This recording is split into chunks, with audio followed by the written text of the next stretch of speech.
in the future? Who's going to be able to tell them? So he basically prayed to the Lord that he allow him to write down these certain prophecies so that we can have them today. You know? So there was another scripture, and I believe it was 2nd Ezra 14.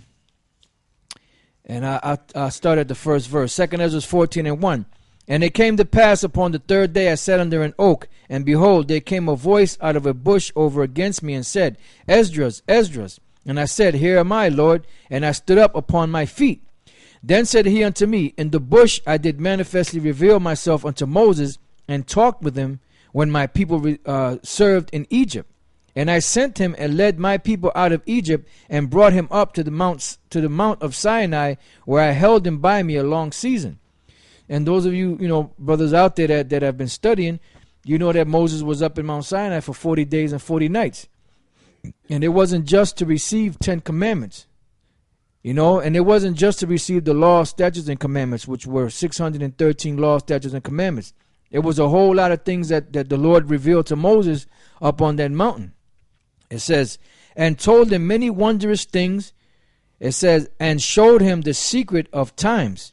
So what are the secret of times? Meaning there was going to be a particular time in the history, in the future, that the world was going to come to an end, the world as you know it, Esau's world, and our kingdom was going to be established, beginning with Yahushua, which he's the head, and then the rest of us that are joint heirs with him. So he showed him all these things.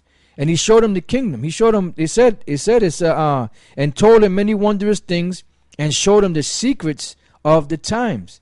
Why? Because he understood that there was going to be a day where Israel was going to go back to the promised land.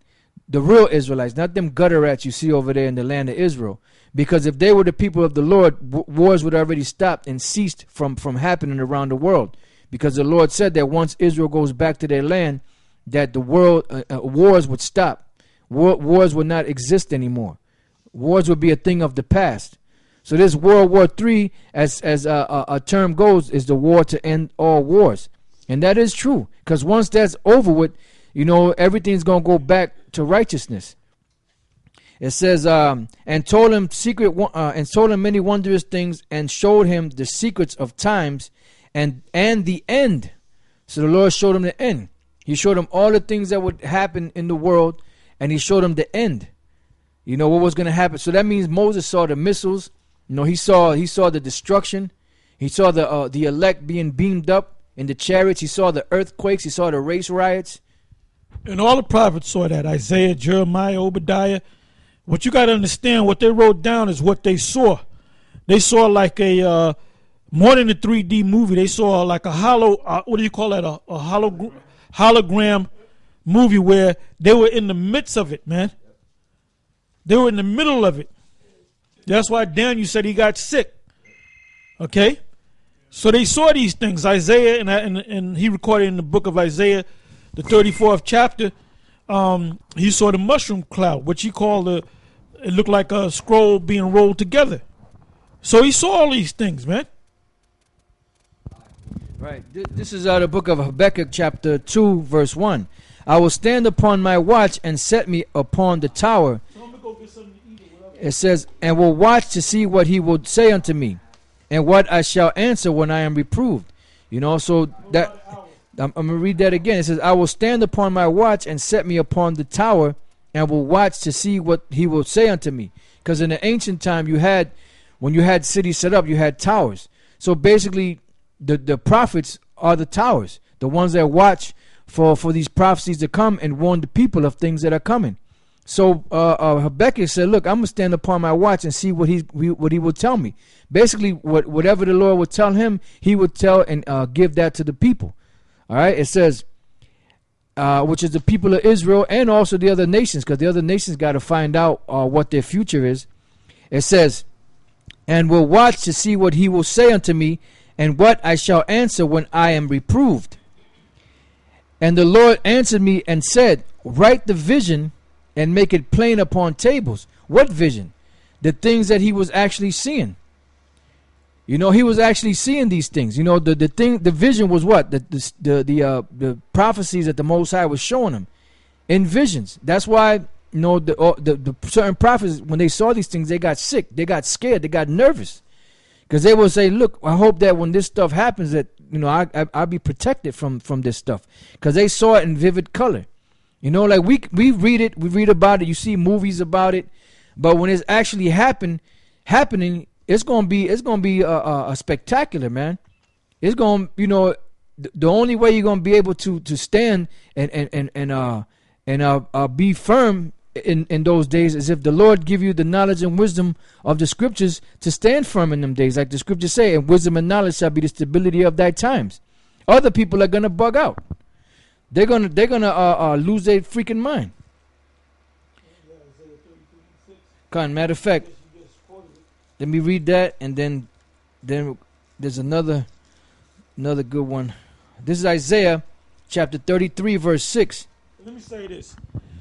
2013 is not going to be like 2012. It's not going to be like 2011. It's not going to be like 2010. The whole spirit, the Most High, just like Esau deals with numerology, the Most High deals with numerology, man. And then 13 is a Illuminati number. It's a so-called witchcraft number. It's a number of the occult, but it's also a righteous number. Yeah, you have the Council of 13, which are the 13 top witches of the Illuminati, which John Todd was a part of that Council of 13. But you have Yahushua and the 12 disciples. That makes up 13. So that's just to show you what Elder Torah was saying. You can use it for both, because the Lord deals with both sides. He deals with the righteous side. He deals with the wicked side. This is Isaiah 33 and 6. As wisdom and knowledge shall be the stability of thy times, and strength of salvation. The fear of the Lord is his treasure. So the wisdom and knowledge, the things that you learn now, are the things that's going to keep you stable in those days. That's why these false prophets that don't tell you what's happening or what's really going on, or that are not building you up to stand firm in the truth, that the Lord's going to deal with them. They're not giving you the Lord's name. They're not telling you what's really happening. They're not speaking about current events and these things that are happening in Iran, with Russia, with America, with the financial. They're not talking about these things, So the Lord's going to deal with them, because they're supposed to warn you, so that, like it says, wisdom and knowledge shall be the stability of thy times, and strength of salvation. Because there's going to be a race war out here, and the ones that's going to get caught up in that is going to be the ones that the Lord ain't dealing with. The 2/3. There's going to be a class war. There's going to be war against the classes. There's going to be war against the police, war against the military, because they're sending in these troops against these people that's holding on to their guns. All right, and it tells you in the Apocrypha and what was that? Second Ezra, the 15th chapter, that they're not gonna respect the authorities, man. We have some articles which we didn't even go into because the Spirit's on us to get into these scriptures about suicide in America has gone up based upon this financial situation, and suicide is going to go up even more. There was a thing on the Euro News, which the elder said don't even really take the American news media seriously. You got to watch the Euro News and the BBC. They had an article earlier today I was watching, which led me to go to these sites on suicide